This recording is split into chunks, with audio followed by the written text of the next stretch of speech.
Hello मेरो फेसबुकको सबै साथीहरूलाई नमस्ते भन्दै मैले चाहिँ एउटा सानोबाट भिडियो बनाउन गइरहेछु। तपाईहरु सबैले सुरुदेखि लास्टसम्म नै राम्रोसँगले हेरिदिनु होला, अनि सुनि पनि दिनु होला।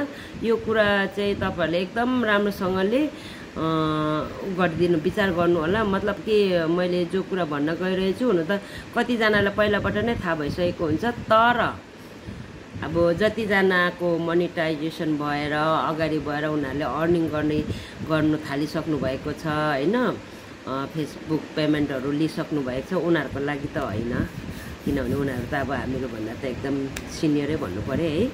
तर जो चाहिँ म जस्तै भर्खर अब फेसबुकमा सबैजनाले फेसबुकबाट पैसा आउँदैछ, स्टोरीबाट पैसा आउँछ, रिल्सबाट पैसा आउँछ हैन, अन्त यो सानो कन्टेन्टहरु बनाएर हालेकोबाट पैसा आउँछ, मतलब कि फेसबुकबाट इन्स्टाबाट पैसा आउँदैछ भनेर सुनेर है। त कतिजनालाई एउटा रहर हुन्छ कि चलो हामी पनि त्यसै किन बसिरहनु, यसो हैन आफ्नो उसलाई चाहिँ हामीहरु पनि कुछ गरौँ भनेर कतिजनाले आफ्नो ट्यालेन्टहरु देखाउन लागि है, कतिजनाले त अब त्यसै रहरले पनि बनाउँछ हैन।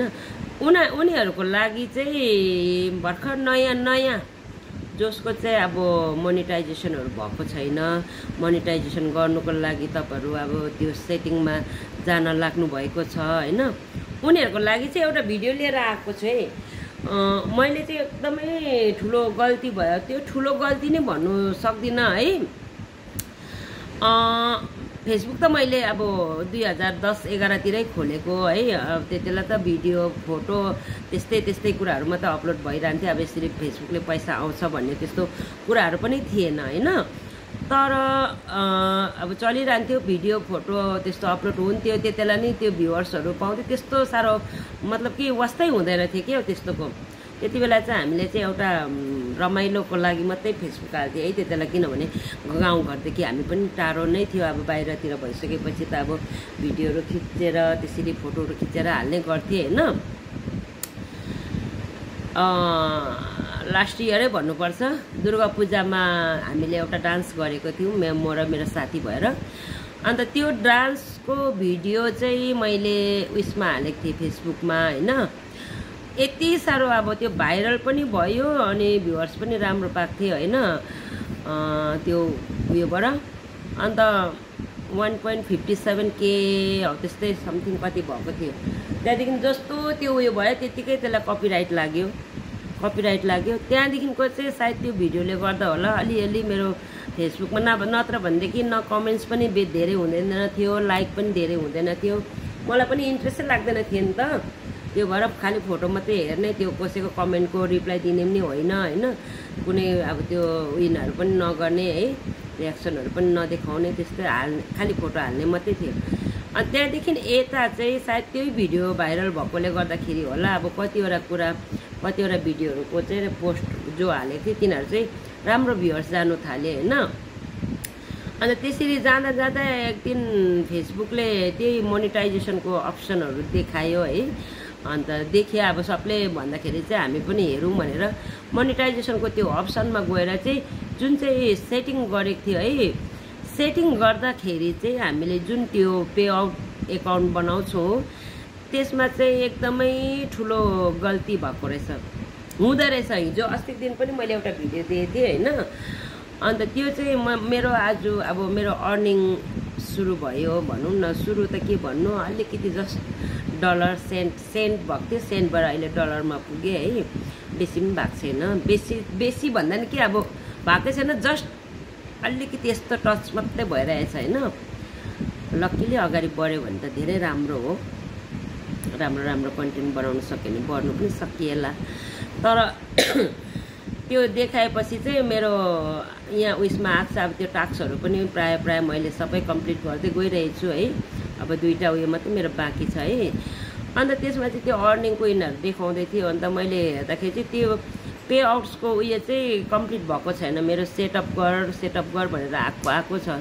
अन्त त्यहाँनिर जाँदाखेरि आज चाहिँ पुरै त्यसलाई पनि सेटअप गर्नु पर्यो भनेर जाँदाखेरि चाहिँ के भयो भनेदेखि त्यहाँनिर कतिवटा मिस्टेकहरू भएको रहेछ कि हो।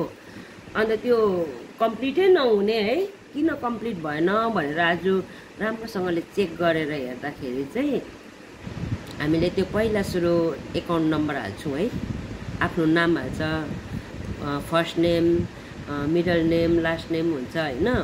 अन्त मेरो चाहिँ फेसबुक एकाउन्टमा अब शेर्पा समिता शेर्पा छ है। त्यहाँदेखि मैले त्यस्तै पाराले नै अब शेर्पा समिता शेर्पा गरेर उयो गरेको थिएँ मैले नै होइन, त्यो हामीले एकदमै त्यस्तै खेलमा अब उयो गर्दाखेरि म र मेरो भदैनी भएर दुईजना भएर चाहिँ त्यो उयो भरेको थियो क्या। अब कतिवटा कुरा थाहा थिएन र पनि कुदेर जाँदै के टिप्दै ल्याउँदै त्यसरी भरेको थियो। अन्त जे पाएँ त्यही भरेको थियो। जे पाएँ त्यही भन्दाखेरि आफ्नो नाम जस्तो फेसबुकमा प्रोफाइलमा जुन नाम छ त्यो नाम भरेको थियो। त्यहाँदेखिको फेरि तल गएर एकाउन्ट नम्बरहरू माग्दै गयो होइन, एकाउन्ट नम्बर दियो। त्यहाँदेखिको उयसको नम्बर हाउसिङ नम्बर दिँदै गएपछि तल गएर चाहिँ हुनु चाहिँ मैले माथि लाउँदा चाहिँ शेर्पा समिता शेर्पा भनेर 3टा उयसमा लेखेको थिएँ है। अन्त तल गएर चाहिँ फेरि एउटा पर्मानेन्ट एकाउन्ट नम्बर, त्यहाँदेखि ब्र्याकेटमा चाहिँ प्यान भनेर लेखेको रहेछ। हामीले चाहिँ त्यो प्यान स्यान चाहिँ हेरेन, पर्मानेन्ट एकाउन्ट नम्बर भन्दाखेरि चाहिँ अब चलिरहेको एसबिआईको एकाउन्ट नम्बर सट्टै हालिदिएँ। त्यहाँदेखि त्यो हालेर त्यो भयो। त्यहाँदेखिको त्यसरी अगाडि बढ्दै गयो। त्यहाँदेखि फेरि अर्को उयो हुँदो रहेछ, के हो एउटा इन्डिभिजुअल र बिजनेसको उयो हुँदो रहेछ, अप्सन हुँदो रहेछ। त्यहाँनिर त्यो इन्डिभिजुअल हुनुपर्ने रहेछ, तर त्यहाँनिर चाहिँ हामीले बिजनेसको अप्सनमा क्लिक गरेको रहेछ होइन। अन्त त्यस्तो गर्दै कतिवटा गल्तीहरू गरेको रहेछ नि। अब त्यो हुनु नि सुरुमा थाहा हुँदैन होइन। अनि त्यो भएर चाहिँ जतासुकै थिच्दै हाल्दै गरेको रहेछ नि अब। अन्त भरे त्यस्तो भएर चाहिँ त्यहाँदेखि पछाडि चाहिँ के भएछ भनेदेखि त्यो गरेर अन्त लास्टमा गएर चाहिँ त्यो एउटा छ ट्याक्स इन्फर्मेसन भन्ने त्यो उयो छ है। त्यसमा गएर चाहिँ म अड्किएँ। अब त्यहाँ गएर मैले के गर्ने कति गर्दाखेरि पनि भएन। अब ट्याक्स भन्दा के हो राम्रोसँगले कुरा बुझेकै थिएन, कसरी के गर्नुपर्ने। अन्त मैले चाहिँ त्यतिकैमा स्टप गरेर राखिरहेको थिएँ। अन्त आज चाहिँ सोचेँ त्यो चाहिँ के हो राम्रोसँगले छानबिन गरेर चाहिँ कम्प्लिट गर्नु पर्यो भनेर चाहिँ आज मैले लगाएको हात है। अन्त भरे त्यसलाई खोलेर हेर्दा गर्दाखेरि चाहिँ मैले यस्तो सोचेँ एकपल्ट चाहिँ अब युट्युबमा हेर्नु पर्यो भनेर युट्युबमा हेर्दाखेरि चाहिँ कति धेरै मिस्टेक रहेछ नि भरे। अन्त त्यो जति पनि त्यो एकाउन्ट विनहरू सचाउनु पर्दो रहेछ होइन। त्यो सचाउनुको लागि आज मलाई पुरा दिनैभरि लाग्यो। युट्युबमा गएँ खोल्ने, त्यहाँबाट फेरि यस्तो हुँदो रहेछ त्यो युट्युबमा उनीहरूले अब आजभन्दा कति वर्ष अगाडि बनाएको भिडियो होइन। अब यो फेसबुकको त्यो प्रोफाइलको यिनीहरू पनि त बेला बेला चेन्ज भइबस्छ नि त होइन, अपडेट उयो गरेपछि। अन्त त्यसले उनीहरूले यो ठाउँमा उयो क्लिक गर भन्छ, आफ्नोमा त्यो अप्सनै भेट्दैन। खोज्दा बल्ल भेटेर बढी मुस्किलले मेरो चाहिँ शेर्पा समिता शेर्पा मैले लगाएको थिएँ। तर खास चाहिँ आफ्नो एकाउन्ट नम्बर जो दियो एकाउन्टमा जुन नाम छ त्यो नाम हुनुपर्दो रहेछ। अन्त मैले चाहिँ शेर्पा समिता शेर्पा ल्याएको थिएँ। भरे त्यहाँनिर चाहिँ फेरि गएर त्यो फर्स्ट नेम, मिडल नेम अनि लास्ट नेम गर्दाखेरि चाहिँ फेरि मेरो चाहिँ शेर्पा नै भएछ, समिता छैन, गायब। अन्त अब त्यसलाई पनि मैले बनाउनु पर्ने हुन्छ, करेक्सन गर्नुपर्ने। त्यो करेक्सन गर्नुको लागि फेरि फर्केर गएर त्यो फेसबुकको युट्युबमा हेर्दै गएर त्यसको उयो गरेर एउटा मतलब एप्लिकेसन जस्तै एउटा उयो भरेर त्यहाँनिर सबमिट गरेँ। त्यहाँदेखि त्यहाँबाट भन्यो आधा घन्टा बादमा तेरो उयो हुन्छ। फर्स्टमा त मैले त्यो प्यान कार्डको उयो गरेको, चेन्ज गरेको। प्यान कार्डको चेन्ज गर्दाखेरि आधा घन्टा बादमा तेरो चेन्ज भएर आउँछ, सबमिट गर्यो भनेर भन्यो। त्यहाँदेखि फेरि पछाडि आएर हेरेँ अब नाम गलत छ, फेरि त्यो नाम पनि चेन्ज गर्नै पर्छ भने फेरि गएर फेरि दिनैभरि त्यही खोजेको बल्ल नामको पनि झन्डै त्यस्तै प्रोसेस हुँदो रहेछ। अनि नामको पनि त्यही गरेर यो प्यान कार्ड र उयसको फोटो खिचेर चाहिँ त्यहाँनिर लगाएर त्यसलाई पनि सबमिट गरेँ। अब त्यो भन्दैछ 24 घन्टाभित्र के उयसमा उयो गरिदिन्छ भनेर। त्यहाँदेखि आयो पालि त्यो ट्याक्स इन्फर्मेसनको। त्यसको त झन् साह्रो खोज्दा आज बिहानदेखिको चाहिँ बेलुकासम्म भयो होइन। अन्त लास्टमा गएर चाहिँ त्यो जसले भिडियो हालेको छ उसको उयो हेर्दाखेरि चाहिँ वाट्सएप कन्ट्याक्ट नम्बरहरू दिएको रहेछ होइन। त्यहाँ कन्ट्याक्ट नम्बरमा कन्ट्याक्ट गरेर उ गर्दाखेरि चाहिँ अलिकति च्याटिङ भयो भरे के भन्दैछ पैसा लाग्छ अरे 5000 दियो भने सबै कम्प्लिट गरिदिन्छ अरे। मैले भने मेरो त अर्निङ भएको छैन, म त्यत्रो पैसा दिन सक्दिनँ होइन। अन्त त्यसो भन्दाखेरि चाहिँ कति दिनु सक्छस् अरे। मेरोमा त अहिले पैसै छैन, म त दिनु सक्दिनँ, मेरो त भर्खर स्टार्ट हुँदैछ, नत्र मेरो प्रोफाइल त चेक गर्नु सक्छस् होइन, स्टार्ट मात्रै हो। पछि अर्निङ राम्रोसँगले भएछ भनेदेखि दिउँला, नत्र भनेदेखि चाहिँ म दिनु सक्दिनँ भने। किन मलाई दिनभरि खोज्दा यति साह्रो उयो भयो। अन्त त्यही कारण चाहिँ मैले भन्दैछु तपाईँहरू चाहिँ जति पनि तपाईँहरूले नयाँ उनीहरूले अब त्यो पे आउटको एकाउन्टहरू उयो गर्नु जानु हुँदैछ नि, एकदम सोचेर बुझेर सबै युट्युबमा खोल्दै हेर्दै कहाँनिर के लाउनु पर्ने, कहाँनिर के लाउनु पर्ने, के फुलफिल गर्नुपर्ने त्यो हेर्दै बनाउनुहोस् है। नत्र भनेदेखि चाहिँ एकदम पछाडि चाहिँ झमेला हुँदो रहेछ, झमेला। दिनै गयो मेरो आज, दिनैभरि ड्युटी पनि, एकछिन जाँदै फेरि आउँदै हेर्दै, एकछिन फेरि त्यहाँ बस्दै हेर्दै है। आज मेरो कामै छैन, टाउको यस्तो भारी भइरहेछ। त्यो भएर नयाँ जति पनि क्रिएटरहरू हुन्छ नि, जसले अब त्यो मोनेटाइजेसन गरेर त्यो गर्नु अब ट्राई गर्दैछ नि, उनीहरूलाई चाहिँ म भन्दैछु अत्तालेर एकैचोटि मन परि जेसुकै नभर्नु होला। प्लिज युट्युब खोल्नुहोस्, त्यहाँदेखि त्यहाँ सट्टै हेर्नुहोस् है, त्यहाँदेखिको चाहिँ आरामले भर्नुहोस् ल।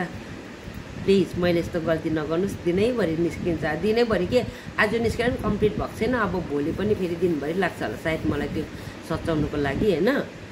त्यसले गर्दाखेरि तपाईँहरूलाई यो सानो जानकारी दिइरहेको र मेरो यो सुझाउलाई कस्तो लाग्यो।